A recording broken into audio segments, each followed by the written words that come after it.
A massive, huge welcome to Johnny Echols, a musician, and I know he'll probably disagree with this, who walks into the room of living legends easily. Um, I'm just so honoured to be able to speak with you. I'm Andy McCulloch uh, for City Sound Radio, the transmission show in association with Even Butterflies Make a Sound, which is my blog. So to just kick it off, and you a guitar virtuoso at the beginning of your career, played with Little Richard, and after your main band that you became known for, Love, disbanded, you became a session musician, including playing for none other than Miles Davis. Um, Correct. you just needed to work with James Brown to complete a hat trick of, shall we say, hard taskmasters. But Yeah, actually, we were kind of on the verge of playing with James, but I was still in high school then. And so when James Brown's manager came by and spoke with my dad, they couldn't work out the schedule. So I was still in high school at the time and still had a few months to go. So by the time I was out of high school, we were doing other things. And so our paths never crossed musically again. well, that's a shame. But maybe it's dodged a bullet. Maybe. Yeah, I don't think it would have worked out too well because I'm not one for regimentation, and that's what James expects out of everybody. So I don't think that lasted very long. So yeah, let's just from the top, if we can talk about Little Richard and Miles Davis for a couple, a short while, just to give the listeners a background, if you don't mind. Sure. Well, Little Richard, we knew from, well, I knew from early on. He had relatives who lived in our neighborhood. So he would come by and hand out dollar bills to us when we were kids. So everybody would flock around Richard just to get the dollar bills. But later on, in junior high school, I started a group with Billy Preston. And Billy Preston was close with Little Richard. So I got to reacquaint with him. And I started playing on at the California Club, which Richard would appear at from time to time. So we were in the kind of house band there at the California Club, and that was Billy and myself. And um, gosh, there were so many other. Michael Bolivar, who went on to become a really fantastic jazz saxophonist, and Carl Bird, who was a superb drummer, and Don Conca. So we had a very good house band, and everyone went on to bigger and better things. So it was a very good group. So I was just to sort of change tack a little bit. I was checking out Spotify, and I noticed there's a new single out by Love yesterday, Five String Serenade. Are you involved in that in any way? Yes, I'm playing on that. Yeah, we they used AI, and because there was a very poorly done demo, and but Arthur's voice was very good, so we were able to remove all of the other instruments, and then we David Angel, who was the arranger on Forever Changes, and we put together a whole new version of Five String Serenade. And you hear Arthur's voice. It was kind of interesting because we're playing with this kind of ethereal voice, and then we had to, of course, keep time with it and everything. And there were a couple of timing changes that we had to correct and all of that. But other than that, it's as though Arthur were there with us. It It sounds was interesting. amazing. And we'll give our listeners a chance to catch up with that song now. Cool. Okay, so I mean, you'd hope that people did know, but just to recap, you founded Love with your friend from birth, in fact, Arthur Lee in Los Angeles in the mid 1960s. You're later joined by Brian McLean, who was a roadie for the Byrds, the US version, so to say, and later augmented by bassist Ken Forsey and drummer Donnie Conker, who was later replaced by Alban Snoopy Fisterra. So tonight, I can see you're backstage right now in the historic, beautiful city of Bury St Edmunds, about to go on a 19-day tour of England town with Baby Lemonade. Can you just give us a sort of a rundown of what songs you might be playing, albums? Speak also about Baby Lemonade, please, Johnny. We'll be doing Forever Changes in its entirety, except for time, and a few times we will substitute a song or two, but mostly we will be doing Forever Changes as well as songs from the first Love album and a selection from For Sale and Da Capo. So we have a fully rounded repertoire. Yeah. So like, And I'm playing with Baby Lemonade, which was they started playing with Arthur, I think, somewhere around 92 to 94, and they've been the longest lived band that played this music. And Arthur was just, thrilled playing with them because they were superb musicians and all around good guys. So it's been fun playing with them, and I've enjoyed this. yeah. So I mean, like I said, it's at the top. This is Essex-based show, so I'll look forward to seeing you at the fantastic Colchester Arts Centre on Sunday, the 21st of July. Please check the venue's website. I believe there are limited tickets, but people, you mustn't miss this chance. But in my sort of when I mentioned earlier about the tour, I mentioned England Town. That was a lyric from of Arthur's from the Castle. Is that are you familiar with that? Yeah, it was. We could not get him to say London Town because he kept, when I was in London Town, the rain fell right down. But every time we did it, he would say England Town. So they decided to leave it. But it should have been London Town. And of course, I mean, UK especially, but and Europe at large really took to the band more so than the United States, unfortunately. Well, I think the people over here have very good taste. But because of the distractions that are happening in the US, there's so many things that people have many other choices, to as far as entertainment. So far more than they do in the UK. So we happen to hit a little niche here and we have a very, very good audience. And just about everywhere we play, we have, sold out or near sold out crowds. So we definitely are appreciated here and we appreciate the audiences here. No, well, yeah, I can't wait. But just to we mentioned it, um, the landmark album for Love the Band was Forever Changes, which was released in 1967. Recognized but as one of the greatest rock albums of all time. People, Robert Plant, Danny Brown, Rick Rubin, in fact, hundreds of others that know are huge fans of the LP. And also, people may not know that a Labour MP, you know the story, but a Labour MP in the UK House of Parliament um, tabled an early day motion describing Love as the world's greatest rock band and Forever Changes as the greatest LP of all time. So it's officially noted in the Mother of Parliaments that Love is in the top of bands.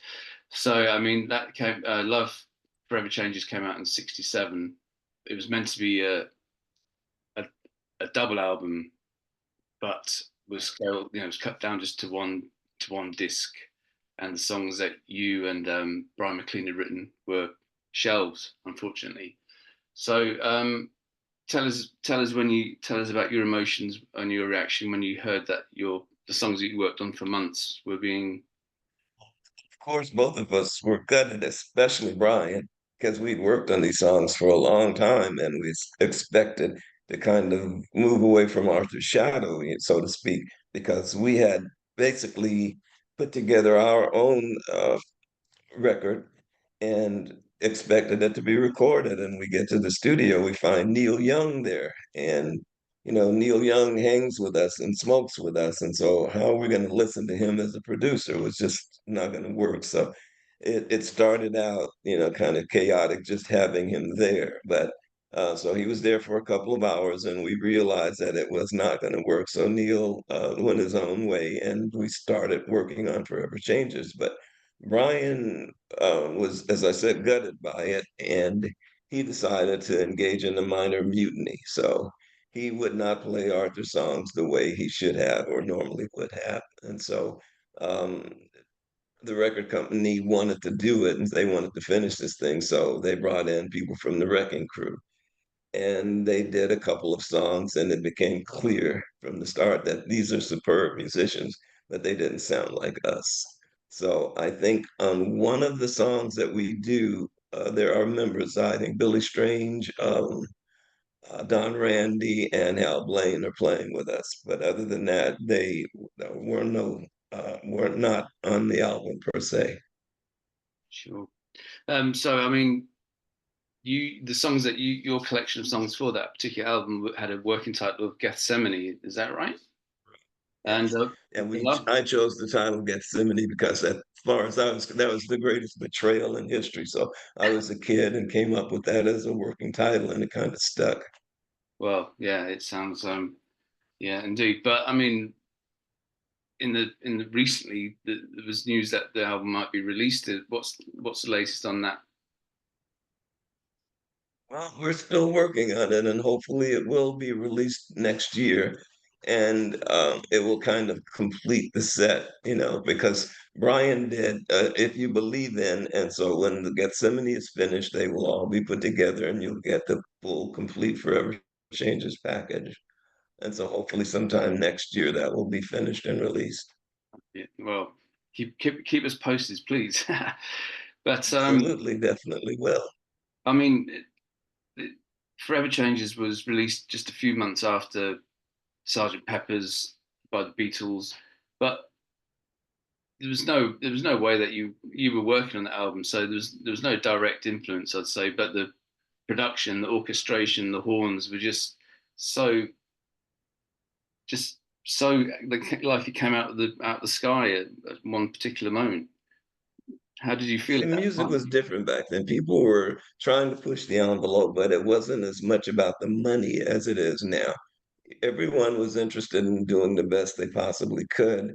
And we also had influences and like the Beach Boys and the Beatles and other groups. We would talk to one another or see one another, and everybody wanted to kind of to do better than the other group before them. So that's basically what we were trying to do is to push the envelope as far as we could and do the best project that we could.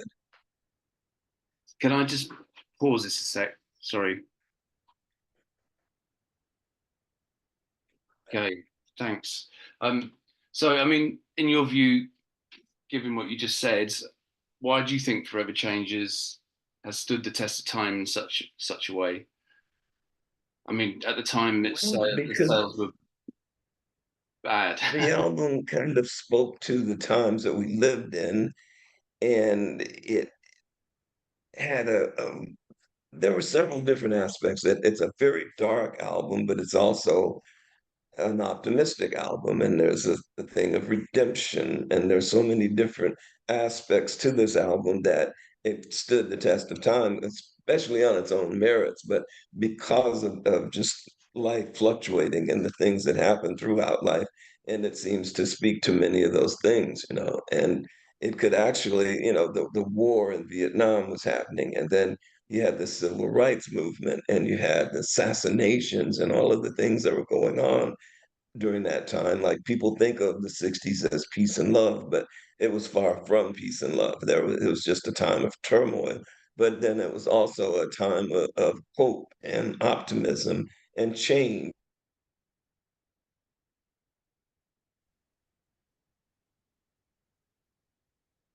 Can you still hear me? Pardon me? Yeah, it glitched for a second. Sorry, you can still hear me. Okay, but I mean, at that time, maybe listeners don't know that it was love of one of the sort of the vanguard of black musicians and white musicians playing together as one, and that really hindered your progress in playing in the States. Well, yeah, we couldn't play in most of the country, like all of the South. We were unwelcome in much of the Midwest. So we played on the East Coast and on the West Coast. That was basically where we were welcomed. A couple of times we were offered gigs in college towns throughout the Midwest, but we did play in Texas and Florida. But other than that, we were not welcome in the South. So that hindered our career, of course, because um, groups like the Doors and Crosby, Stills, and Nash, and those type groups were able to play in place. They were able to play the full country, so they could tour in support of an album and get it played. Where we did not have that. We weren't able to do that. So being a mixed race group did hinder us, but we wanted a group that reflected the who we were and the lives that we had lived. And they were diverse, and we knew people from all backgrounds, and we wanted our band to reflect that. So it did. But I mean, you certainly, without seeing the rest of the United States, you certainly established yourself at the club called Brave New World, where you played pretty much every night residency that you were getting paid Correct. Yes. good dollar, I guess, for as long as you wanted it because it was packed out, right? People had to stand outside Yes, and yes, listen. they would block off. And then we went to a place called Vito Lido. It was Bill, Linda, Dorothy, and Tommy. And it was in a place called Cosmo's Alley. And they were able to block off both sides of the alley and put these huge voice of the theater speakers in. So there were literally hundreds and hundreds of kids outside, far more than could get inside this little club. So um, at one point, they tried even charging kids, but that didn't work. So they just put the speakers out and just we played to everybody. So it Great gave us a time, lot of experience, but it gave us exposure as well. indeed. And I mean, talking about exposure, you said in previous interviews that you bazookaed yourselves in your own asses with a ploy to get dropped from your record label, which involved the Doors. Could you? Correct. We were offered a huge sum of money to switch to MCA Records because they were a much larger record company. Elektra was basically a small folk label, and they weren't able to get us the proper distribution and also the money to tour. They just didn't have it. So we were offered more money, I think, than anybody had up to that point to sign with MCA. And we came up with a beautiful idea, brilliant idea. If we hooked them up with the Doors, they would cut us loose and let us sign with MCA. They would buy us out of the contract. But of course, that didn't happen. And so we basically shot ourselves in the ass by doing that because the Doors, the money that would have gone to promote Love now went to promote the Doors. So we didn't help ourselves. Yeah, if you had your time again, right? But just to kind of cap the story about Forever Changes, I've got a few more questions I'd like to ask. Um, Sure. what is your favorite track off Forever Changes? Like Red Telephone, it's a very interesting chord structure, but it tells the story that speaks about the time that we lived in and kind of the changes. And it's a really beautiful song, and the poetry of the words, it just it touches me. And the house is not a motel because I get to. Um, you want me to hold on? Okay, House is Not a Motel has a double solo, so I'm playing two guitar solos. And it was an interesting song because I could hear one solo, but I couldn't hear the other. So I'm basically playing to what I remembered playing and trying to not step on myself. And it worked, but because for some reason the headphone amplifier blew out. And so I could only hear one part of it. And so it worked out.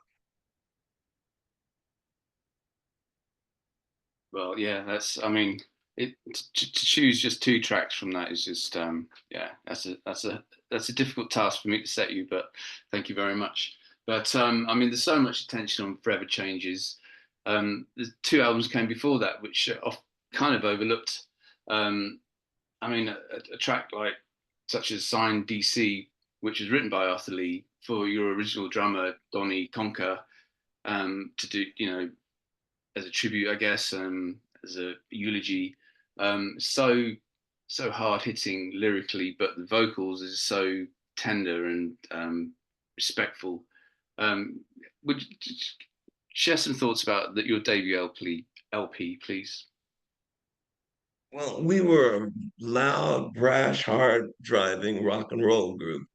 And we didn't think that Elektra captured that. The people, Bruce Botnick was into the Beach Boys and he recorded movie soundtracks. But at that point, I don't think he had done a really loud rock group as we were. So we were not pleased with the sound of it because it didn't reflect the sound that we did live. And so from that point on, we were kind of at loggerheads with Elektra Records because we just felt that we made a mistake in signing with a tiny label like that. But we did so because they allowed us to own the publishing and the masters, which no one had up until that point was, like the Beatles and the Stones. None of those groups were able to own their publishing. But Elektra was the only major group. We had entreaties from RCA and Columbia Capital, but none of them would allow us to own the publishing. So that's why we signed with Elektra. There was no other reason because, they were a very minor, nondescript label. And I believe Little Richard gave you that sound advice about. Yes, he did. I can still remember him. He said, "Child, you keep your record. Don't let them own your music." That's just the way he talked. So we took that to heart and made certain to own the masters and own the publishing rights to our songs. Yes, And God bless it Little was a Richard. mixed blessing for me personally, but um, and as a matter of the whole, we did do the right thing in keeping control of the music. Do you want to expand on mixed blessing at all?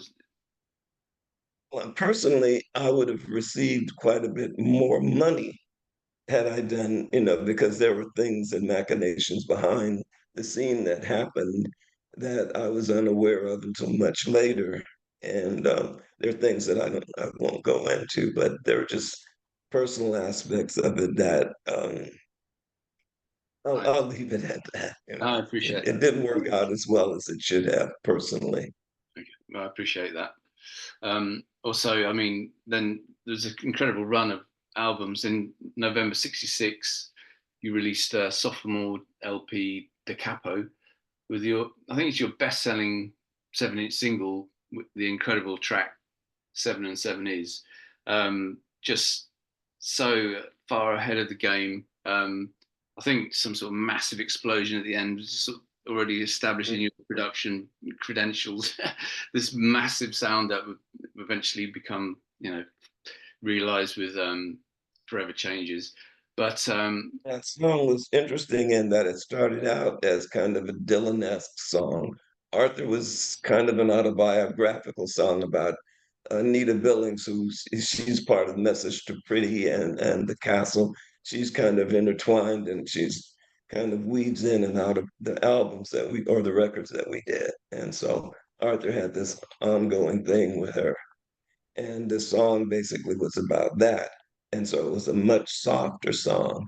But Kenny and I had gone to Vox, who we endorsed at the time. And so we went by Thomas Organ, which were their distributors, to pick up some new equipment.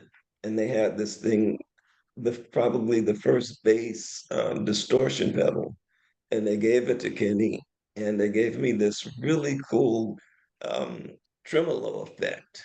And so we started fooling around with that, and we knew we were going to the studios to do Seven and Seven is, and so we started fooling around with it, and we changed the whole tenor of the song, and Arthur liked it. He said, "Why didn't you guys do that?" And so that's what we did. We just basically changed his Dylan-esque song into this raucous cacophony of sound.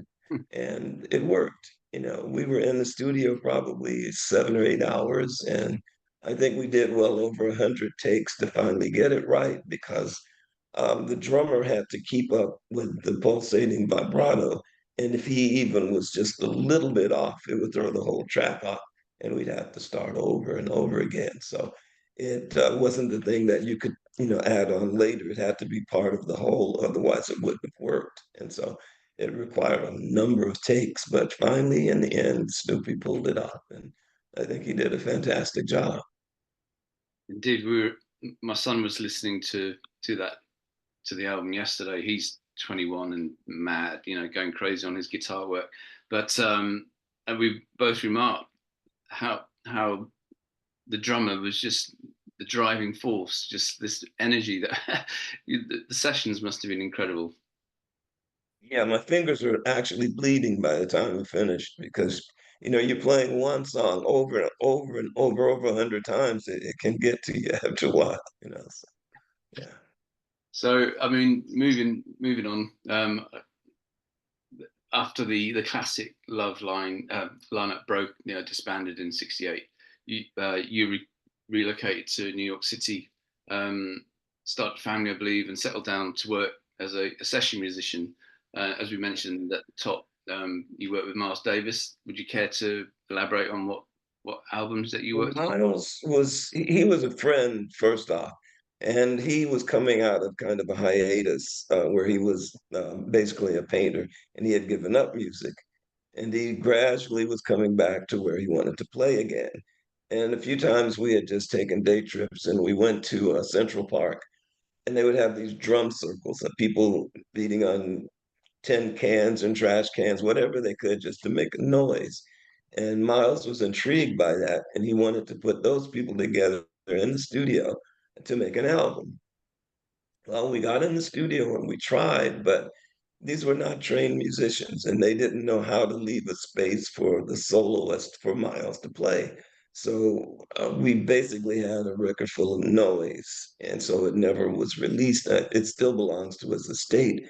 But if we had talked to the musician or to the drummers or these street people and explained to them, then it no longer would be a spontaneous, Yeah. just a gathering of people playing. Now they would be trained in how to do it, and so that would defeat the whole purpose. So we went around and tried to do it, but it never came to anything that was worth releasing. But I played with him and a gentleman named Shafi Hadi who played with Charlie Mingus, and we had an enjoyable time just sitting around playing, and but the thing that I said, as I said, that we recorded was never released. Oh well, hopefully one day it'll see the light of day. But you are playing tonight. I will start wrapping up. Um, just an observation from me. Despite your tremendous legacy and the huge influence, um, you never became massively famous. I think you're happy with that. Would you agree? Absolutely, I'm happy with the way things turned out. Yes, definitely, because I have a life and I am still the same person. I haven't been affected by all of the trappings, and I have a good life and I'm happy and I'm with the lady that I should be with and I love dearly. So I think all in all, life has worked out very good for me. Indeed. And on that note, I will thank you once again, Johnny. Sincere thanks for taking time out. I really appreciate it, and look forward to seeing your band Sunday My week. pleasure. Thank you very much. Thank you, and we'll catch you next time, brother.